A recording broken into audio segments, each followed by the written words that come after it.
नमस्कार साथियों, फिर से स्वागत है आपका आपके अपने ऑनलाइन प्लेटफॉर्म ब्रेनस्टॉर्म एजुकेशन पे। आई थिंक ऑडियो वीडियो दोनों क्लियर होंगे। मेरी आवाज पूरी तरीके से बढ़िया तरीके से आप तक पहुंच रही होगी। ठीक है, तो हम लोग सॉल्यूशन चैप्टर स्टार्ट किए हुए थे। सॉल्यूशन में लास्ट क्लास में हम लोगों ने सारे जितने भी न्यूमेरिकल्स थे वो सॉल्व आउट कर लिए हैं। इसके अलावा ideal solution, non ideal solution में डिफरेंस क्या होता है। नॉन आइडियल सॉल्यूशन दो टाइप के होते हैं, पॉजिटिव डेविएशन वाले, नेगेटिव डेविएशन वाले। दोनों के बारे में भी हमने देख लिया था। मैक्सिमम जितने करेक्टर हैं दोनों सॉल्यूशन के वो चेक कर लिए हैं, और जितने एनसीईआरटी में दिए गए एग्जांपल्स हैं वो भी हमने चेकआउट कर लिए हैं सारे। ठीक है, आज हम लोग आगे बढ़ते हैं और सॉल्यूशन का नेक्स्ट पार्ट आज लेंगे, कॉलिगेटिव प्रॉपर्टीज। उनके बारे में जानने की आज कोशिश करेंगे क्या होता है। ठीक है, तो colligative properties of dilute solution आज हेडिंग डालेंगे हम।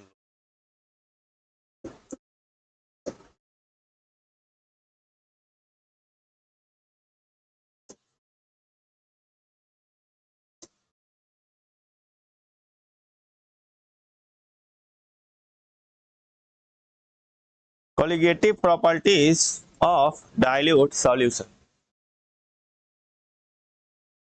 ठीक है, आओ देखते हैं। सबसे पहली चीज, जिस टाइप के सॉल्यूशन की कॉलिगेटिव प्रॉपर्टी हम लोग पढ़ते हैं वो जानना बहुत जरूरी है। तो जहां पर जो हम लोग सॉल्यूशन लेते हैं सर, वो नॉन वोलेटाइल सॉल्यूट होगा।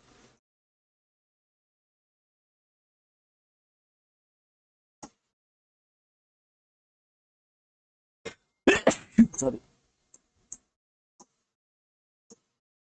सॉलिड होगा जो नॉन वोलेटाइल सॉल्यूट होगा। ठीक है, एंड प्लस वोलेटाइल सॉल्वेंट होगा,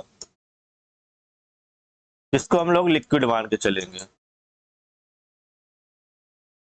और इन दोनों से मिलके बना हुआ सॉल्यूशन जो होगा उसी की कॉलिगेटिव प्रॉपर्टी हम लोग चेक करेंगे। कॉलिगेटिव प्रॉपर्टी होती क्या है वो सब भी हम बताएंगे। फिलहाल जिस सॉल्यूशन का हम लोग यूज करेंगे वो होगा नॉन वोलेटाइल सॉल्यूट और प्लस वोलेटाइल सॉल्वेंट जो कि लिक्विड फॉर्म में यहाँ पर होगा। ठीक है, चलो सबसे पहली चीज कॉलिगेटिव प्रॉपर्टी क्या है। तो किसी भी सॉल्यूशन की वो प्रॉपर्टी जो सॉल्यूशन में मौजूद सॉल्यूट के रिलेटिव नंबर पे डिपेंड करती है। फिर से सुनना, किसी भी सॉल्यूशन में सॉल्यूट की वो किसी भी सॉल्यूशन की वो प्रॉपर्टी जो सॉल्यूशन में मौजूद सॉल्यूट के रिलेटिव नंबर पर डिपेंड करता है। ठीक है, अब रिलेटिव नंबर ऑफ सॉल्यूट क्या है और किस किस टाइप की ऐसी कॉलिगेटिव प्रॉपर्टी है जो रिलेटिव नंबर ऑफ सॉल्यूट पर डिपेंड करती है, और कैसे इसको प्रूव करेंगे कि डिपेंड कर भी रही है कि नहीं कर रही। सारे पॉइंट आज हम लोग चेक करेंगे। पहले ये पॉइंट लिखते हैं हम लोग, क्या कि properties of solution is depend on relative number of solute particles.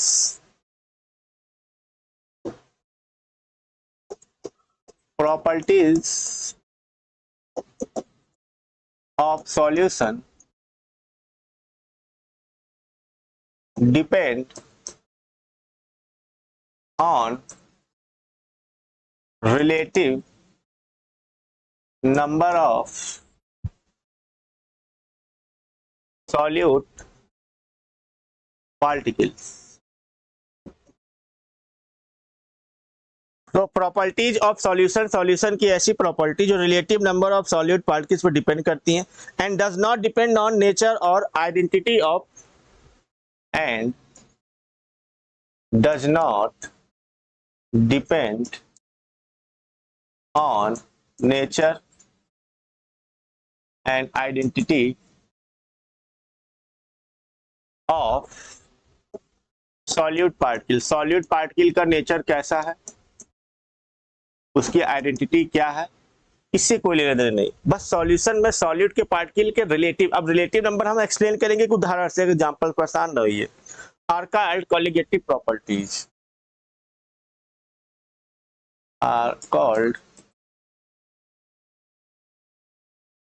Colligative properties, right.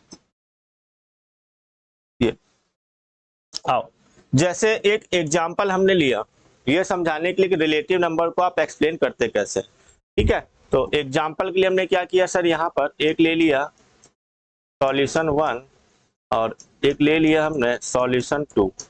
दो सॉल्यूशन है हमारे पास। दोनों सॉल्यूशन में दोनों सॉल्यूशन में हमने मोल बता दिए किसके कितने मोल पाए जा रहे हैं।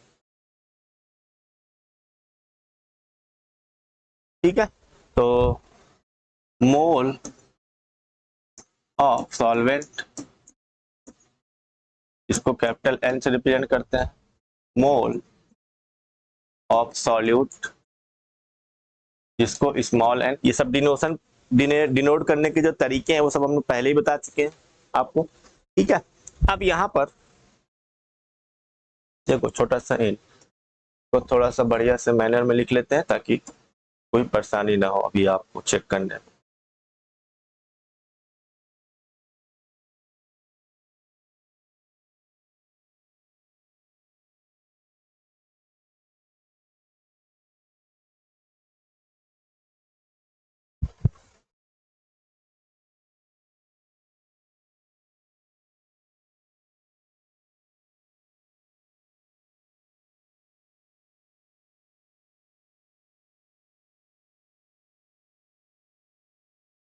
आओ देखो अब हम क्या बोल रहे हैं। हमने मान लिया सर यहाँ पर हमारे पास सॉल्यूशन है दो, सॉल्यूशन 1 सॉल्यूशन 2, दोनों में सॉल्वेंट के मोल सबसे पहले हम लोग रिप्रेजेंट कर दे रहे हैं। यहां दिए गए हैं 10 और यहां दिए गए हैं 20, ये बता दिया, ठीक है। और यहां दिया गया 2 मोल और ये 3 मोल, इस तरीके से। तो एक सॉल्यूशन है, सॉल्यूशन में पहला सॉल्यूशन 1 है जहां पर सॉल्वेंट के मोल 10 है। तो अब रिलेटिव नंबर का देखो मतलब क्या है।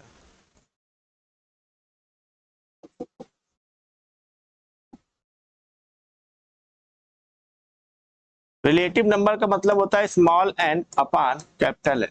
ये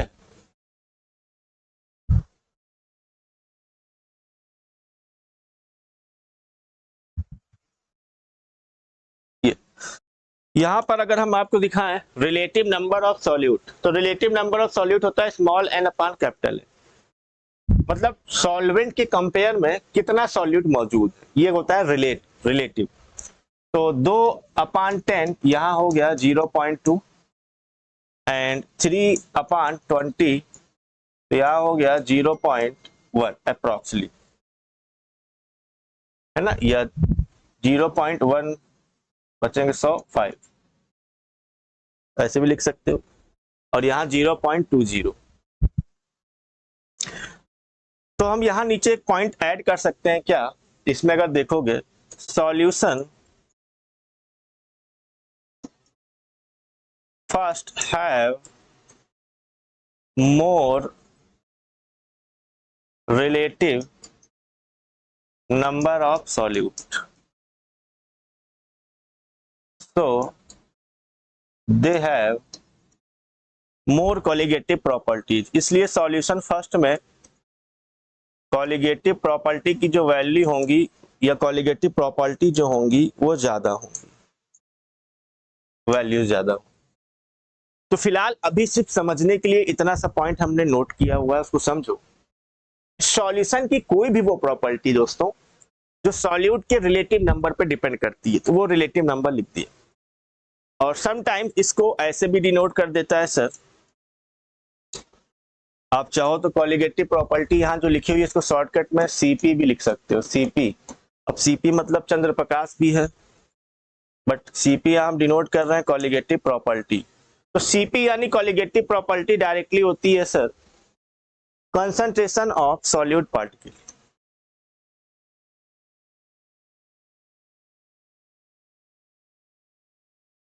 ये डायरेक्टली सॉल्यूट पार्टिकल का जितना अमाउंट किसी सॉल्यूशन में ज्यादा होगा उसी के लिए कॉलिगेटिव प्रॉपर्टीज भी दोस्तों क्या हो जाएंगी सर, ज्यादा हो जाएगी। ये लिखा हमने, डिनोट कर दिया, क्लियर है। तो अभी तो सिर्फ हमने क्या समझा कॉलिगेटिव प्रॉपर्टी क्या होती है, किस तरीके के सॉल्यूशन पे हम लोग कॉलिगेटिव प्रॉपर्टी चेक करते हैं, ठीक है। गर्मी बहुत ज्यादा पड़ रही है, 47 डिग्री टेम्परेचर पहुंच चुका है आपका, 2 दिन से पूरा शरीर ढक के चलना पड़ रहा है। अगर आप किसी पैक्ड गाड़ी में नहीं आते हैं तो पूरा शरीर आपको ढक के चलना पड़ता है, अंगोछा अंगोछा पूरा सर पे बांध के कपड़ा। और बंद गाड़ी में आने की सबसे बड़ी मुसीबत ये है, उसको अगर आप कहीं बाहर खड़ी करते हो तो धूप में नहीं खड़ी कर सकते हो, बहुत रिस्क है उसमें आग लग जाने की। 47-48 डिग्री टेम्परेचर जा चुका है, इस पे सब कुछ जल के राख हो जाता है, बहुत हाई टेम्परेचर है। चलो ठीक है जो भी है। तो हमको overall sir there are 4 types of colligative property.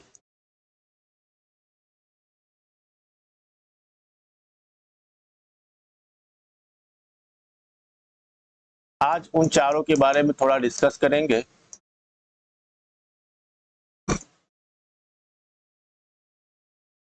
फिर क्वेश्चंस नेक्स्ट क्लास में करेंगे कुछ और पॉइंट समझ के। सबसे पहली कोलिगेटिव प्रॉपर्टी जो हम लोग देखते हैं वो है relative lowering of vapour pressure. दूसरा है एलिवेशन, अभी सबके बारे में हम लोग समझेंगे भी जानेंगे भी। Elevation in boiling point. तीसरा है डिप्रेशन इन फ्रीजिंग पॉइंट। और फोर्थ है ऑस्मोटिक प्रेशर।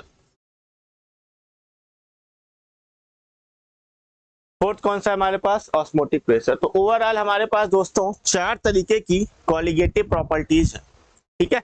एक एक प्रॉपर्टी हम लोग उठाएंगे और एक एक के बारे में यहाँ से समझना शुरू करेंगे। सबसे पहले हेडिंग डालते हैं यहाँ पर हम लोग पहली प्रॉपर्टी के बारे में, relative lowering of vapour pressure. पहली हमारे पास जो प्रॉपर्टी है सर वो है relative lowering of vapour pressure. कैसे आप प्रूव करते हो सर? ये कोलिगेटिव प्रॉपर्टी है। तो कोलिगेटिव प्रॉपर्टी दोस्तों हमने क्या बोला कि जो सॉल्यूट के रिलेटिव नंबर या कंसंट्रेशन पे डिपेंड करती है।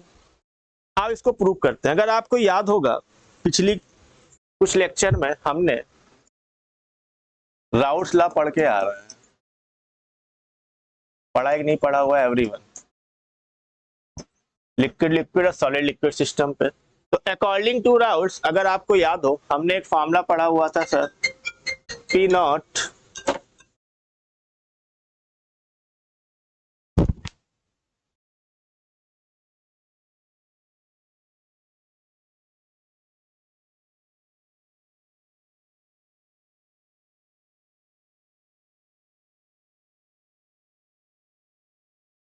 ठीक है, P nought minus P S divide by P nought is equal to mole fraction of solute. याद आया? ये राउट्स लॉ में हम लोग ने पढ़ा हुआ था, पढ़ा तक नहीं? अब यहां से इस फॉर्मूले को अगर आपको याद होगा P nought minus P S upon P nought is equal to mole of solute divide by mole of solute plus mole of solvent. Small n solute के मोल हमने बताए थे और कैपिटल एन किस तरह रिप्रेजेंट करते हैं? सॉल्वेंट के मोल हमने बताए थे। सब रिप्रेजेंटेशन बताया है, पहले लिखवा दिया सर ये। अब हम लोग पढ़ते हैं सर डाइल्यूट सॉल्यूशन के लिए। कोलिगेटिव प्रॉपर्टी किसके लिए पढ़ रहे हैं? डाइल्यूट। तो फॉर पिछली क्लास में हमने आइडियल सॉल्यूशन बताते समय बताया था कि फॉर डाइल्यूट सॉल्यूशन सॉल्यूट के मोल काफी कम होते हैं कंपेयर टू सर किसके? सॉल्वेंट के। सॉल्यूट के मोल सॉल्वेंट के कंपेयर में बहुत क्या होते हैं सर? छोटे होते हैं।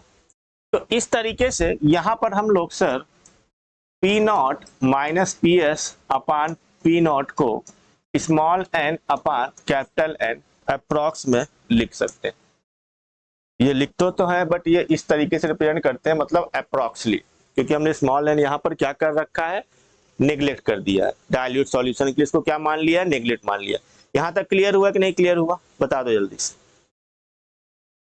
ठीक है, अब बताओ सर यहां पर P nought minus P S को अगर हम डेल्टा पी लिखें divide by P nought is equal to small n upon capital N, और फिर यहां से delta P is equal to small n upon capital N और इंटू पी नॉट।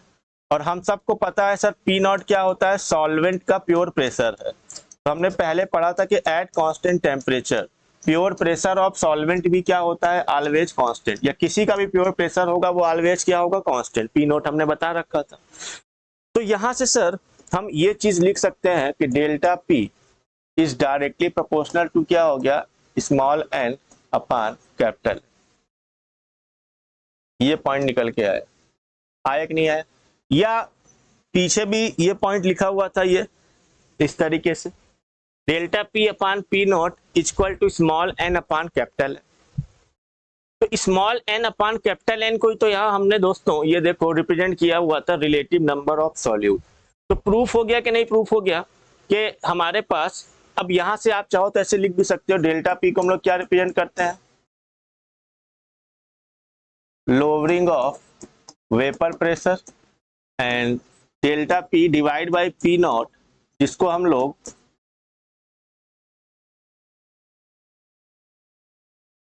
क्या बोलते हैं, relative lowering of vapour pressure. इसको क्या बोलते हैं, relative lowering of vapour pressure बोलते हैं। क्लियर। तो ये जो हमने फॉर्मूला लिखा था यहां से आपको प्रूव कर दिया कि relative lowering of vapour pressure relative number of solute के डायरेक्टली हो गया डाइल्यूट सॉल्यूशन। यहां पर ये क्लियर आउट हो गया, क्लियर आउट। और ये भी बता दिया कि अगर पी नॉट कांस्टेंट होगा तो लोअरिंग ऑफ वेपर प्रेशर भी क्या होता है, रिलेटिव नंबर ऑफ सॉल्यूट के डायरेक्टली। दोनों है, कुछ भी बोल सकते हो। एक तो रिलेशन हमने यहां पर क्या कर दिया, आपको प्रूव कर दिया। यानी कि सर जब किसी भी वोलेटाइल सॉल्वेंट में आप कोई नॉन वोलेटाइल सॉल्यूट मिलाओगे तो जो सॉल्यूशन बनेगा उसका वेपर प्रेशर क्या होता है, कम। इसलिए बोला गया relative lowering of vapour pressure एक क्या है, कॉलिगेटिव प्रॉपर्टी है। जितना सॉल्यूट आप मिलाते चले जाओगे उतना ज्यादा वेपर प्रेशर कम होगा। क्यों, इसका रीजन हमने बताया था, क्योंकि नॉन वोलेटाइल सॉल्वेंट की सरफेस पर सॉल्यूट जाके डिपॉजिट हो गया और वेपर बनाना रोक दिया सॉल्वेंट की। तो जितना सॉल्यूट मिलाओगे उतना ज्यादा वो नॉन वोलेटाइल सॉल्वेंट की सरफेस को घेर लेगा। और भाई ऐसे हमने बताया था, अगर आपको याद होगा कि एक एग्जांपल के थ्रू ऐसे समझा दे हम कि ये सर, ये मान लो इस तरीके का हमारे पास कोई कंटेनर है, ये रहा, और ये लिक्विड है इस तरीके से। बात समझो, अब ये लिक्विड सर क्या कर रही है कि पहले अपनी वेपर बना रही है ये। अब हमने बाद में इसमें क्या किया हुआ है सर, ऐड कर दिया हुआ है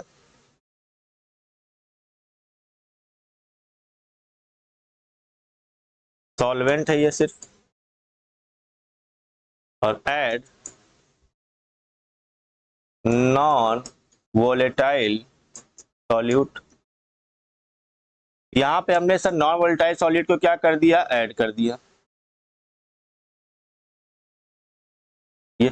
अब जैसे ही नॉन वोलेटाइल सॉल्यूट को आप ऐड करोगे तो बताओ यहां होगा क्या, इस तरीके से जो हमारे पास कंटेनर है सर ये, तो लिक्विड तो अभी भी है पूरा ये इस तरीके से। लेकिन अगर हम नॉन वोलेटाइल सॉल्यूट को इस तरीके से रिप्रेजेंट कर दें, ये हमारे पास नॉन वोलेटाइल क्या है, सॉल्यूट है ये नॉन वोलेटाइल सॉल्यूट। इसको यहां मिलाया तो ये क्या कर लेता है, सरफेस एरिया इस तरीके से कवर कर लेगा। ये सॉल्यूट को सॉल्वेंट में मिला दिया तो क्या बन गया, सॉल्यूशन बन गया। अब इस सरफेस एरिया कवर करने के बाद ये, तो non volatile solute cover surface area of solvent, so less vapors are formed। इसलिए क्या होता है सर, लेस वेपर बनती है, तो वेपर प्रेशर डिक्रीजेस। ये शॉर्टकट लिखने का तरीका, इसलिए वेपर प्रेशर क्या हो जाता है, घट जाता है। क्योंकि अब वेपर प्रेशर घट गया, लोअरिंग ऑफ वेपर प्रेशर, यही एक कॉलिगेटिव प्रॉपर्टी। अगर हम सॉल्यूट के नंबर और बढ़ा दें, इसके नंबर क्या और बढ़ा दें, और बढ़ा देंगे तो और सरफेस एरिया कवर कर लेगा, और सरफेस एरिया कवर होगा तो और कम वेपर बनेगी, जितना कम वेपर बनेगा उतना कम वेपर प्रेशर हो जाएगा। इज इट क्लियर और नॉट? इज इट क्लियर और नॉट? जल्दी से बताओ। तो बहुत सिंपल सा तरीका था ये समझाने और बताने का। अगला लेते हैं sir, elevation in boiling point. Second colligative property, elevation in boiling point, BP, जिसको हम लोग डेल्टा टीबी से रिप्रेजेंट करते हैं। बॉइलिंग पॉइंट का एलिवेशन मेजर करना, या जिस इंस्ट्रूमेंट से इसको मेजर करते हैं उसको, शब्द को हम लोग बोलते हैं इब्यूलियोस्कोपी। क्या बोलते हैं? इब्यूलियोस्कोपी बोलते हैं। अब आओ यहां समझते हैं क्या। देखो, सबसे पहली चीज तो बॉइलिंग पॉइंट आप समझो क्या चीज है, हालांकि ये हमने पहले भी आपको बताया था, फिर बता देते हैं। तो बॉइलिंग पॉइंट क्या चीज है?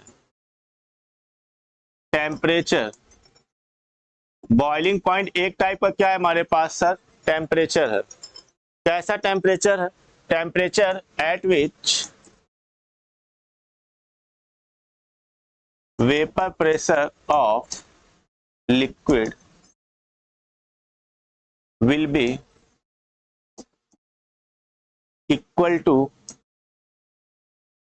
external or atmospheric प्रेशर, या एटमॉस्फेरिक प्रेशर के क्या हो जाएगा? बराबर हो जाएगा। जनरली एटमॉस्फेरिक प्रेशर कितना मानते हैं हम लोग? 1 atm के बराबर। कितना मानते हैं? 1 atm के बराबर। तो बॉइलिंग पॉइंट क्या चीज है सर? बॉइलिंग पॉइंट वो टेम्परेचर होता है जिस टेम्परेचर पर लिक्विड द्वारा बनाया गया वेपर प्रेशर एटमॉस्फेरिक प्रेशर के बराबर, वो भी तब जब लिक्विड और वेपर भी आपस में क्या है? इक्विलिब्रियम में आ चुके हैं। ठीक है, यहाँ चाहो तो लिख लेना, लिक्विड और वेपर भी आपस में क्या है? इक्विलिब्रियम में है। तो इक्विलिब्रियम के केस में, क्योंकि इससे ज्यादा वेपर बनती नहीं, अब इक्विलिब्रियम में है, तो इक्विलिब्रियम के केस में वेपर प्रेशर जो भी लग रहा होगा एटमॉस्फेरिक प्रेशर के बराबर हो जाए जिस टेम्परेचर पर, वही टेम्परेचर क्या है? Boiling point. ठीक है, हमने क्या किया, when we mix non volatile solute into volatile solvent, then बताओ, जैसे ही हमने नॉन वोलेटाइल सॉल्यूट को वोलेटाइल सॉल्वेंट में मिक्स करते, अभी पीछे पढ़ा, उससे क्या होगा? Then vapour pressure will be decrease. Vapour pressure क्या होगा? डिक्रीज हो जाएगा। वेपर प्रेशर क्या होगा? डिक्रीज हो जाएगा। अब जैसे वेपर प्रेशर डिक्रीज हो गया डाउन, तो वेपर प्रेशर डिक्रीज होते ही अब बॉइलिंग पॉइंट चेंज हो जाएगा। मतलब वेपर प्रेशर घट गया, पहले वेपर प्रेशर किसके बराबर था? 1 एटमॉस्फेरिक प्रेशर के। टेम्परेचर कितना था? 100 डिग्री सेंटीग्रेड था। लेकिन वेपर प्रेशर क्या हो गया? डिक्रीज कर गया। सो वी गिव टेम्परेचर, कैसे? By heating. क्या करेंगे? उसको हीट करेंगे,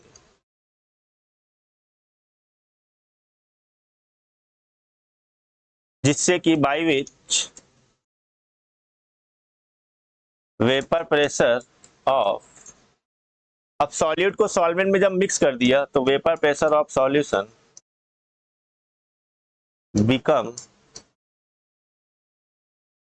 इक्वल टू एटमॉस्फेरिक प्रेशर,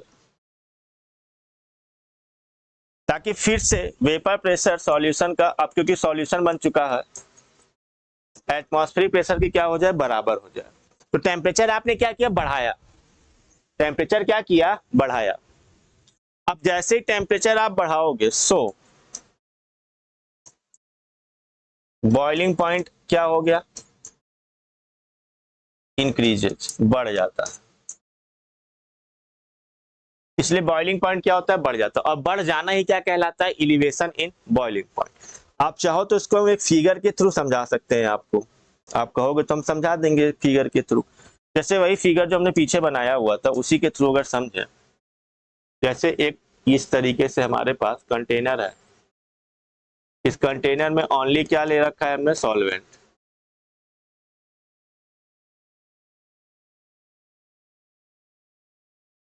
और सॉल्वेंट के अलावा ये जो वेपर बन रही है, तो vapour pressure of liquid equal to atmospheric pressure. इस कंडीशन में वेपर प्रेशर लिक्विड का किसके बराबर है, एटमॉस्फेरिक प्रेशर के बराबर। तो यहां पर जो टेम्परेचर होगा वो टेम्परेचर क्या होगा, उसी टेम्परेचर को क्या बोलेंगे, बॉइलिंग पॉइंट, जिसको जनरली हम रिप्रेजेंट कर दे रहे हैं टीबी से। टीबी क्या है, बॉइलिंग पॉइंट। आगे समझो हमने क्या किया, इसी में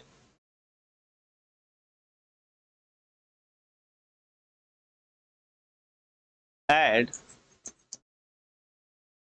नॉन वोलेटाइल सॉल्यूट। हमने क्या कर दिया, नॉन वोलेटाइल सॉल्यूट मिला दिया इस टाइप का, ये। और फिर जैसे ही नॉन वोलेटाइल सॉल्यूट आपने मिलाया इस कंटेनर के अंदर,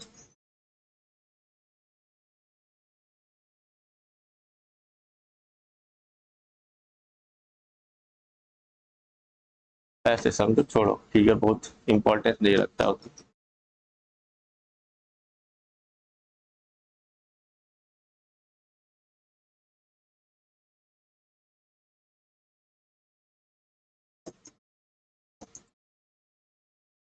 ये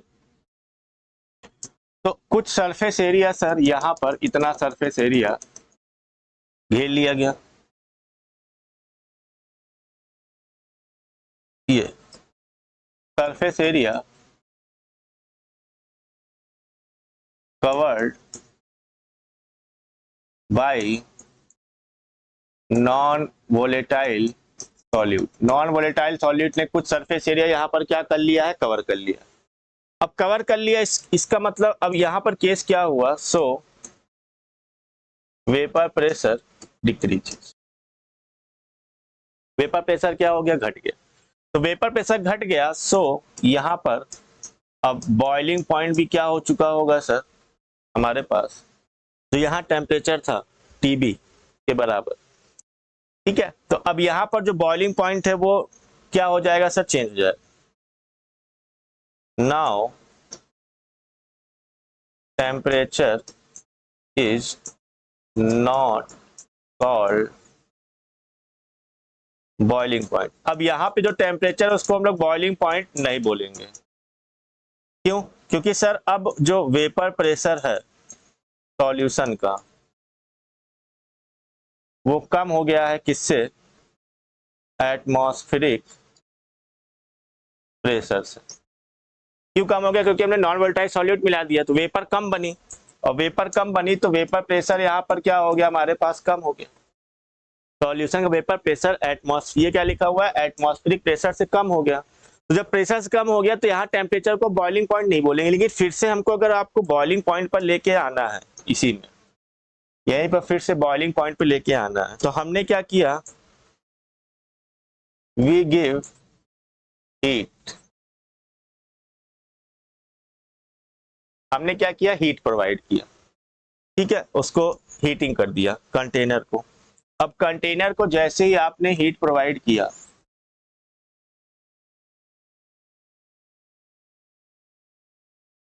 ये अब जैसे ही आपने हीट प्रोवाइड किया दोस्तों, तो ऐसा नहीं है कि सॉल्यूशन जो सरफेस एरिया कवर्ड था वो तो कवर ही था, उसमें चेंजेस नहीं होगा। सरफेस एरिया जो कवर्ड है, ये कैसे आ गया, सरफेस एरिया जो कवर्ड है वो तो कवर्ड ही रहेगा, लेकिन हमने बाहर से देखो क्या किया, यहाँ पर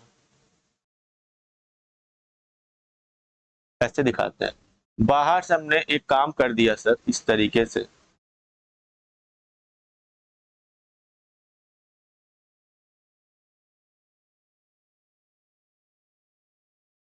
टेम्परेचर बढ़ा दिया। तो आपने पढ़ रखा है टेम्परेचर बढ़ाने पर वेपर प्रेशर भी यहाँ पर क्या हो जाएगा सर, इंक्रीज कर जाएगा। ये मोमबत्ती लगा के आपने बाहर से यहाँ पर इस तरीके से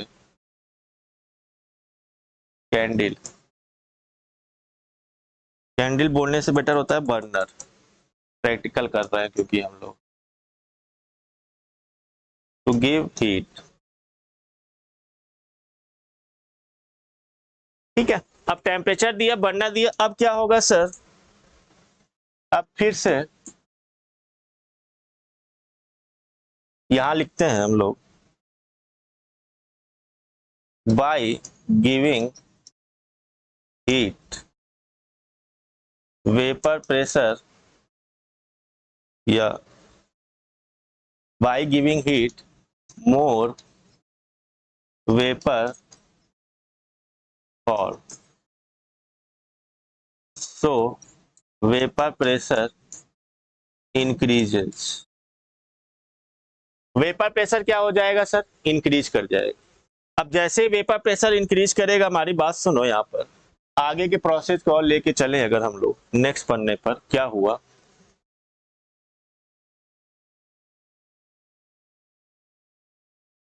यहाँ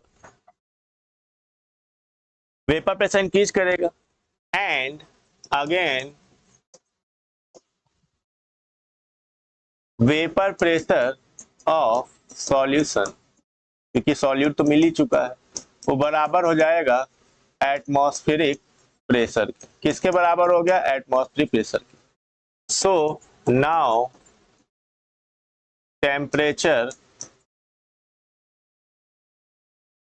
तो क्या बोलेंगे अब हम लोग, फिर से बॉइलिंग पॉइंट, क्योंकि फिर से बराबर हो गया। But this time boiling point increases,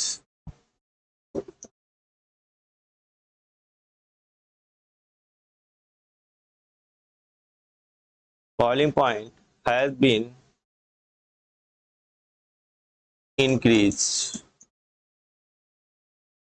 have been increases, बढ़ चुका है।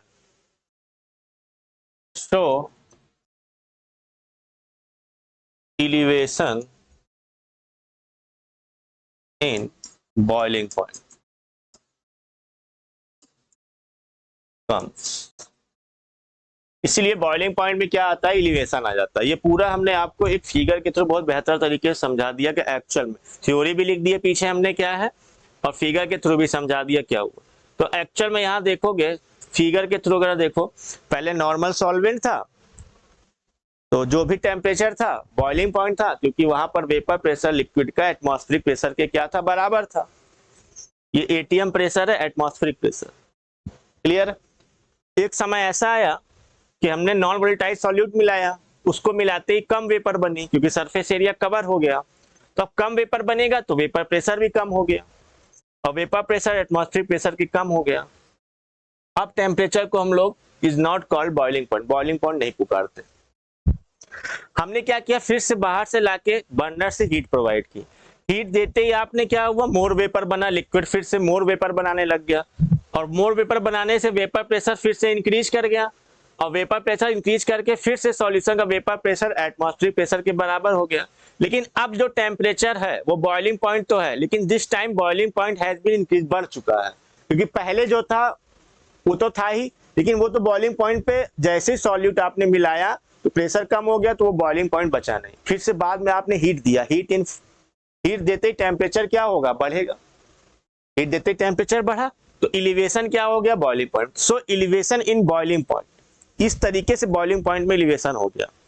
अब हमें बताओ यहाँ पर एक छोटा सा चीज हम जो पूछ रहे हैं उसको बताना, अगले पन्ने पर लिखें कि एलिवेशन इन बॉइलिंग पॉइंट वो directly proportional to lowering of vapour pressure या एलिवेशन इन बॉइलिंग पॉइंट वो आपका delta P upon P nought, ये लिख सकते हैं कि नहीं, हमें ये बता दो।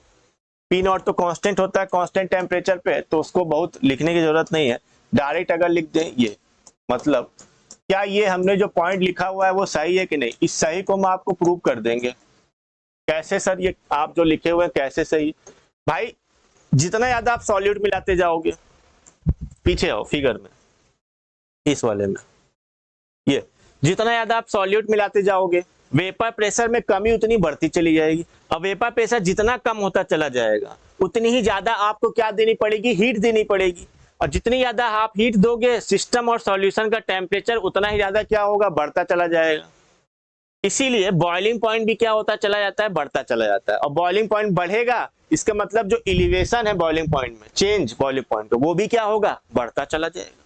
सिंपल सा कॉन्सेप्ट है, वो भी क्या होगा, बढ़ता चला जाएगा। क्लियर है कि नहीं क्लियर है? और अभी हमने पीछे की तरफ देखा था सर क्या, अकॉर्डिंग टू राउल्ट्स लॉ हमने पढ़ा कि डेल्टा पी जो होता है हमारे पास, अभी अभी पढ़ा हुआ है, वो रिलेटिव नंबर ऑफ सॉल्यूट के क्या होता है डायरेक्टली, आज ही की डेट में अभी 5 मिनट पहले ही पढ़ा है, पिछली कॉलिगेटिव प्रॉपर्टी में देखा हुआ था ये वाला। तो अगर ये ऐसा है तो क्या यहाँ पर हम ये नहीं लिख सकते sir, elevation in boiling point अगर लोअरिंग ऑफ वेपर प्रेशर के डायरेक्टली है, और lowering of vapour pressure directly है रिलेटिव नंबर ऑफ सॉल्यूट के, small n upon capital N के, इट मीन्स डेल्टा टीबी भी सर डायरेक्टली हो गया किसके, small n upon capital N के। सो elevation in boiling point, so elevation in boiling point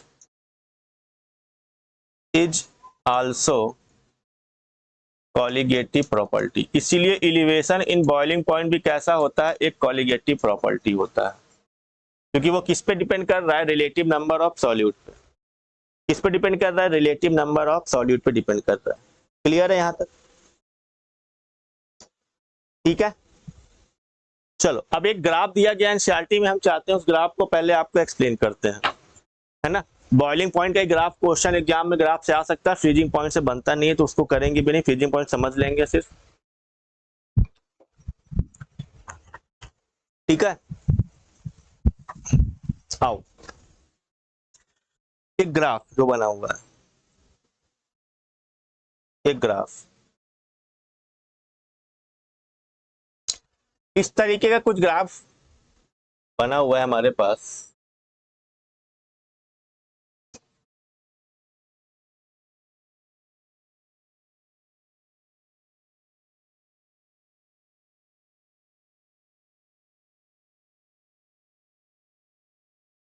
ये ले लिया हमने, इधर ले लिया सब प्रेशर,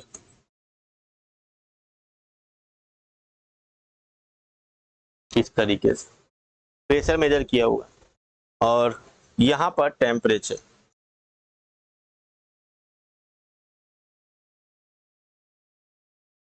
इस लाइन पर टेम्परेचर मेजर किया हुआ। अब हमने क्या किया यहाँ पर सर, जो प्रेशर है एक्चुअल में,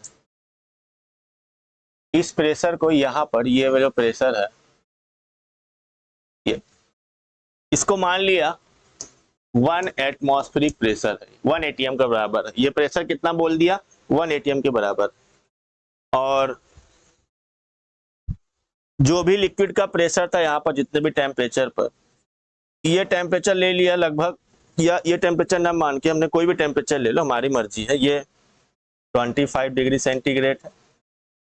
और सॉल्वेंट का कुछ ना कुछ अपना क्या होगा भाई, किसी ना किसी टेम्परेचर पे दोगे तो सॉल्वेंट अपनी वेपर बना रहा होगा। पीछे की तरफ देखो, ये फिगर से हम लोग तय करेंगे, ये रहा फिगर, तो ये भी सॉल्वेंट है, जो भी टेम्परेचर होगा। तो बॉइलिंग पॉइंट को अगर रिप्रेजेंट करना है हमको, हमारी बात ध्यान से सुनो, यहाँ पर मजा आएगा। ये रहा सर, और ये मिक्स कर दिया, ये वेपर प्रेशर है हमारे पास P, pure vapour pressure P not solvent का। जिसको हम लोग पी नॉट हालांकि पीछे की तरफ तो डिनोट कर रहे थे अभी तक, वो ऊपर की तरफ बना रहे थे तो इसको भी ऊपर ही बना देते, नहीं कंफ्यूजन पैदा करेगा ग्राफ। ठीक है, ऐसे बना रहे थे ना, तो ये पी नॉट है, pure vapour pressure of solvent. और ये वेपर प्रेशर बढ़ते बढ़ते टेम्परेचर बढ़ाते जा रहे हैं, वेपर प्रेशर बढ़ते बढ़ते कहाँ पहुंच गया, 1 एटमॉस्फेरिक प्रेशर के। और जिस भी टेम्परेचर पर ये यहाँ तक पहुंचता है, इस टेम्परेचर पर, मान लो इस टेम्परेचर तक ये यहाँ तक पहुंच गया, इस टेम्परेचर को हम लोग क्या बोलते हैं sir, anyone boiling point, TB से रिप्रेजेंट कर दिया। किससे रिप्रेजेंट कर दिया, टीबी बॉइलिंग पॉइंट्स। क्लियर है कि नहीं क्लियर? अब हमने क्या किया, इसमें मिक्स कर दिया सॉल्यूट, पीछे की तरफ देखो ये। अब हमने क्या किया, सॉल्यूट मिक्स किया, सॉल्यूट मिक्स करते वेपर प्रेशर क्या होगा, घट जाएगा, वेपर प्रेशर क्या होगा, घट जाएगा। तो फिर से वेपर प्रेशर को एटमॉस्फेरिक प्रेशर बराबर लाने के लिए हमने बाहर से हीट देना पड़ेगा और टेम्परेचर क्या होगा, इंक्रीज कर जाएगा। तो हमने क्या किया, इस ग्राफ में जैसे सॉल्यूट मिलाया, सॉल्यूट मिलाने से अब देखो क्या होगा सर, ये देखो, ये हमने मान लिया P1। बताओ अब जो बॉइलिंग पॉइंट निकल के आ रहा है यहाँ पर, ये आप देख सकते हो, बॉइलिंग पॉइंट यहाँ पर क्या हो चुका है सर, इंक्रीज। बॉइलिंग पॉइंट क्या हो गया यहाँ पर हमारे पास, इंक्रीज कर गया है। किया है कि नहीं किया हुआ है, बताओ एवरीवन। तो इसको हमने मान लिया ये T1 है। फिर हमने क्या किया हुआ सर, और सॉल्यूट की मात्रा बढ़ा दी, सॉल्यूट की मात्रा क्या की, इंक्रीज। सॉल्यूट की मात्रा जितना ज्यादा आप बढ़ाओगे, सरफेस एरिया उतना कम होगा, वेपर प्रेशर और कम होता चला जाएगा। और फिर से उसको एटमॉस्फेरिक प्रेशर के बराबर लाने के लिए हमें क्या करना पड़ेगा, यहाँ पर सर टेम्परेचर को हीट इंक्रीज करना पड़ेगा, हीट और बढ़ानी पड़ेगी इस तरीके से। यानी कि सर टेम्परेचर अब क्या हुआ, और बढ़ गया। यानी जितना ज्यादा आप सॉल्यूट की मात्रा, नॉन वोलेटाइल सॉल्यूट की मिलाते चले जाओगे, जो एलिवेशन है देखो, टेम्परेचर T2 आ गया, ये P1 था प्रेशर, तो ये प्रेशर कितना होगा, P2 कम हो गया। यहां तक बात समझ में आ गई? ये है हमारे पास ओवरऑल पॉइंट यहाँ पर। ठीक है, इस टेम्परेचर को चाहो तो आप रिप्रेजेंट कर सकते थे, ये तो ऐसे नॉर्मल टेम्परेचर यहाँ पर हमने ले लिया था कि चलो ये दिखा देते हैं कि इस टेम्परेचर पे यहाँ तक कोई प्रेशर होगा। तो जैसे जैसे आप सॉल्यूट बढ़ाते जा रहे हो, ठीक है, तो यहाँ चाहो तो लिख दो P1 equal to vapour pressure of solution 1 मान लो, और P2 equal to vapour pressure of solution 2 मान लो। और हमको ये पता है sir, in solution 2 have more relative number of solute. Solution 2 में रिलेटिव नंबर ऑफ सॉल्यूट क्या है, ज्यादा है, more relative number of solute than solution 1। So इसीलिए P2 प्रेशर कम हो गया है सर P1 से, और temperature T2 elevation in boiling point ज्यादा हो गया है सर T1 से। क्या हो चुका है, ज्यादा हो चुका है। तो ये जो आपको दिखाई दे रहा है ना दोस्तों, ये TB था, और ये जो है ये हमारे पास यही क्या कहलाता है, elevation in boiling point delta TB। यही क्या कहलाएगा, elevation in boiling point delta TB। और P वाले P2 में अगर देखोगे तो वो ज्यादा हो चुका है, T1 टेम्परेचर, T2 तो ज्यादा दिख ही रहा है। एलिवेशन इन बॉइलिंग पॉइंट इसलिए हमारे पास सेकंड सॉल्यूशन में क्या है, ज्यादा। ये TB है हमारे पास, है ना, और यहां से यहां तक अगले सॉल्यूशन के लिए अगर देखना चाहोगे, चाहो तो इसको TB1 बोल दो, फर्स्ट सॉल्यूशन का एलिवेशन, और ये जो हुआ है ये क्या कहलाएगा, डेल्टा TB2। और हम सबको दिखाई दे रहा है कि एलिवेशन जो होता है सेकंड सॉल्यूशन में ज्यादा हुआ है फर्स्ट से, होना भी चाहिए, क्यों? क्योंकि उसमें सॉल्यूट के नंबर आपने बढ़ा दिए, वेपर प्रेशर उतना ही कम हो गया, और फिर से वेपर प्रेशर को एटमॉस्फेरिक प्रेशर के बराबर लाने के लिए आपने और हीट दिया और टेम्परेचर बढ़ाया, इसलिए बॉइलिंग पॉइंट भी और क्या हो गया, बढ़ गया, इसलिए एलिवेशन भी क्या हो जाएगा और इंक्रीज कर जाएगा टू दैट। क्लियर है? यहाँ तक कितना पॉइंट हमारा समझ में आ गया? बताओ।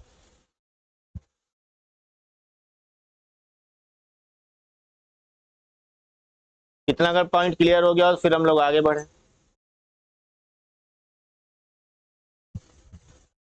अभी तो सिर्फ ग्राफ एक्सप्लेन किया, अभी बहुत से यहाँ पर फॉर्मूले जो हमको बताने हैं आपको। चलो आगे लेके चलते हैं। पॉइंट हमारे पास आगे ये है, फॉर ए पर्टिकुलर सॉल्वेंट, किसी एक फिक्स सॉल्वेंट के लिए, पर्टिकुलर सॉल्वेंट के लिए, है ना, उसका जो मॉलिक्यूलर वेट होगा वो क्या होगा सर? कांस्टेंट। ये तो हमको पता है, किसी फिक्स सॉल्वेंट के लिए उसका मॉलिक्यूलर वेट ऑलवेज क्या होगा? कांस्टेंट होगा। तो हमने जो लिखा delta T B is directly proportional to n upon capital N, और सॉल्वेंट के रिस्पेक्ट में आप लिख रहे हो, सॉल्वेंट के क्या रख रहे हो? रिस्पेक्ट में रख रहे हो। तो अभी ये तो लिखा हुआ पर्टिकुलर सॉल्वेंट के लिए मॉलिक्यूलर वेट हमारे पास क्या हो गया? कांस्टेंट हो गया यहां से। अब यहां से अगर आप देखना चाहो तो हमारे पास बचा क्या? Directly proportional to mole of solute and divide by, बताओ एन, एन होता क्या है? मोल है सॉल्वेंट के, मोल ऑफ सॉल्वेंट, जो क्या होगा? Weight upon molecular weight. लेकिन मॉलिक्यूलर वेट सॉल्वेंट का क्या है? कांस्टेंट होता है। पर्टिकुलर सॉल्वेंट, सॉल्वेंट फिक्स है, सॉल्वेंट थोड़ा बदल दोगे सॉल्यूट बदलने, सॉल्यूट को घोलने के लिए सॉल्वेंट तो वही रखोगे। तो इस केस में मॉलिक्यूलर वेट अगर कांस्टेंट होगा तो यहाँ क्या बचा? Wait of solvent. अब अगर आप देखना चाहो तो ये चीज क्या कन्वर्ट हो चुकी है सर? मोलरिटी में। और प्रोपोर्शनल हटाने के लिए हम लोग एक प्रोपोर्शनल कांस्टेंट ले लेते हैं केबी। एक प्रोपोर्शनल कांस्टेंट ले लिया हमने क्या सर? केबी। इस तरीके से इसको मान लिया, केबी मान लिया। अब इसी केबी को हम लोग क्या बोलते हैं sir? Molar elevation constant.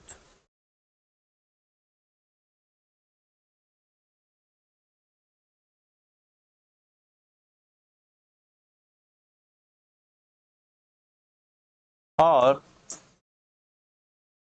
इब्यूलियोस्कोपिक constant. क्या बोलते हैं? मोलर एलिवेशन कांस्टेंट, या क्या बोलेंगे? इब्यूलियोस्कोपिक कांस्टेंट के नाम से जान रहे होते हैं। क्या बोलते हैं? इब्यूलियोस्कोपिक कांस्टेंट। क्लियर है? यहां तक पॉइंट। नेक्स्ट पॉइंट लिख लेते हैं, KB is characteristic constant for a solvent. KB is characteristic constant for a solvent. ये पॉइंट इंपॉर्टेंट है। केबी जो वैल्यू होती है वो स्पेशल किसके लिए वैल्यू होती है? सॉल्वेंट के लिए मान के चलते हैं। किसकी है? सॉल्वेंट की। अगर हम लोग sir mole of solute small n मान ले 1 और वेट ऑफ सॉल्वेंट हमने मान लिया 1 kg, तो इस केस में डेल्टा टीबी जो होगा वो किसके बराबर हो जाएगा? केबी के। स्पेसिफिक केस, इस केस में डेल्टा टीबी किसके बराबर हो जाएगा सर? केबी के बराबर हो जाएगा। क्लियर यहां तक पॉइंट? और एक वैल्यू हम लोग यहां पर याद रखते हैं फॉर वाटर के लिए।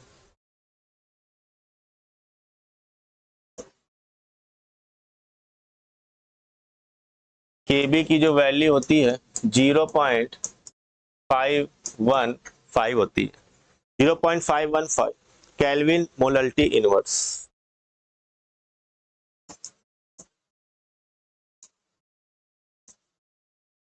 ये तो देख सकते हो फॉर्मूला, ये यहाँ पर ये किसकी यूनिट निकालनी है?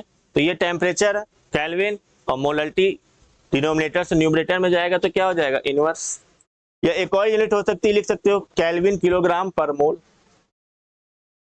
केल्विन किलोग्राम पर मोल, क्योंकि मोलरिटी की यूनिट होती है किलो, मोल पर किलोग्राम, तो डिनोमिनेटर से न्यूमरेटर में जाएगा तो क्या बन जाएगा, किलोग्राम पर मोल बन जाएगा। क्या सर घर जा रहे हैं क्या? ठीक है, तो ये है हमारे पास पॉइंट। क्लियर है यहां तक? बता दो।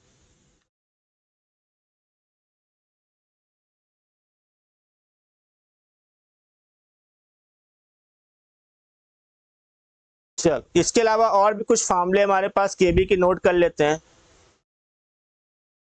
केबी कैलकुलेट करने के लिए सर एक और फार्मूला होता है हमारे पास, KB equal to R TB square, सारी वैल्यू भी हम डिनोट कर देंगे, डिवाइड बाई 1000 इंटू एलवी। ये क्या है, क्योंकि लिक्विड को हम वेपर में कन्वर्ट कर रहे हैं यहाँ पर,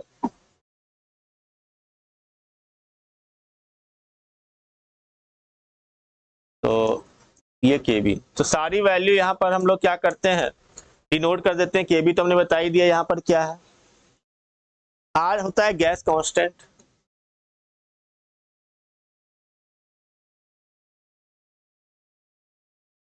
केबी तो सबको पता ही है sir, boiling point of solvent, इस सॉल्वेंट के लिए है केबी निकालना है क्योंकि हमको, और जो एलवी है this is the latent heat of vaporisation. ये क्या होती है, लेटेंट हीट ऑफ वेपोराइजेशन होती है, लिक्विड को वेपर में कन्वर्ट करने के जो लेटेंट हीट देना पड़ता है ना, और ये रखी जाती है सर पर ग्राम ऑफ सॉल्वेंट के लिए। किसके लिए, पर ग्राम ऑफ, पर ग्राम के लिए आपको रखनी होती है, सॉल्वेंट के पर ग्राम के लिए। अब यहीं से ये फॉर्मूला एक कन्वर्ट होता है, इसको कैसे आया वो याद नहीं रखना है आपको, ठीक है। फॉर्मूला क्या होता है सर, डेल्टा एच वेपोराइजेशन हमारे पास जो होता है, हीट ऑफ वेपोराइजेशन, अगर वो हमारे पास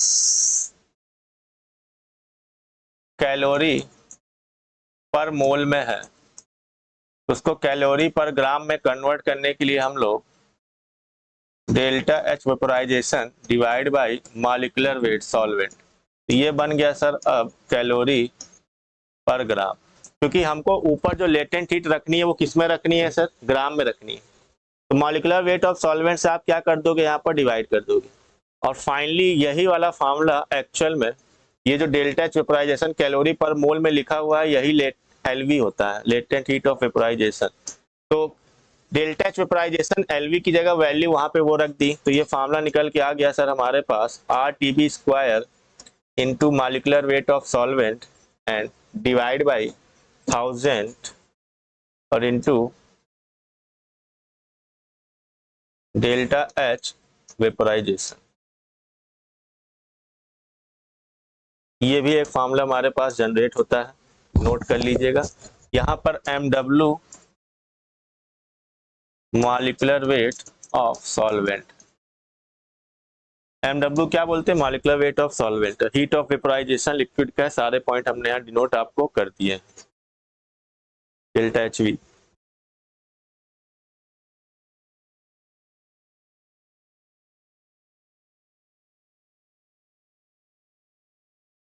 हीट ऑफ वेपोराइजेशन, तो ये जो फार्मूला निकाला हुआ है ये किसके लिए है सर, फॉर सॉल्वेंट। केबी की वैल्यू हम लोग सॉल्वेंट, बाई चांस कभी कदार 1% 2% चांस है कि ऐसे क्वेश्चन आ जाता है कि केबी की वैल्यू ही निकाल दो, तो इस तरीके से हम लोग केबी की वैल्यू को आसानी से क्या कर लेते हैं, कैलकुलेट कर लेते हैं। चलो अब हमें बताओ एक लास्ट पॉइंट कि हमने टीबी को क्या मान रखा है सर, इस तरीके से लिखा हुआ है, तो सॉल्यूशन का जो बॉइलिंग पॉइंट होता है वो जब सॉल्वेंट का जो बॉइलिंग पॉइंट था इस तरीके से डिनोट कर दो, चाहे टीबी नॉट लिख दो, चाहे क्या लिख दो वहां पर, टीबी नॉट लिख दो, ठीक है। तो एलिवेशन इन बॉइलिंग पॉइंट हो रहा है, तो तो हमेशा उसमें सर सॉल्यूशन का बॉइलिंग पॉइंट निकालने के लिए आपको सॉल्वेंट का जो भी बॉइलिंग पॉइंट था उसमें जितना एलिवेशन हुआ है उसको क्या करना पड़ेगा, ऐड करना पड़ता है। क्या करना पड़ता है, ऐड करना पड़ता है। क्लियर है यहाँ तक? तो ये एक फॉर्मूला फाइनली हमारे पास निकल के आता है। तो ये हमने आज दो कोलिगेटिव प्रॉपर्टी और फॉर्मूले देखे। नेक्स्ट क्लास में हम लोग बची हुई दो कोलिगेटिव प्रॉपर्टी और वांट ऑफ फैक्टर क्या होता है वो चेक करेंगे, फिर क्वेश्चन सॉल्व करेंगे उस पर। ठीक है, चलो फिर आज इतना रखते हैं, बाकी नेक्स्ट क्लास में। Thank you so much.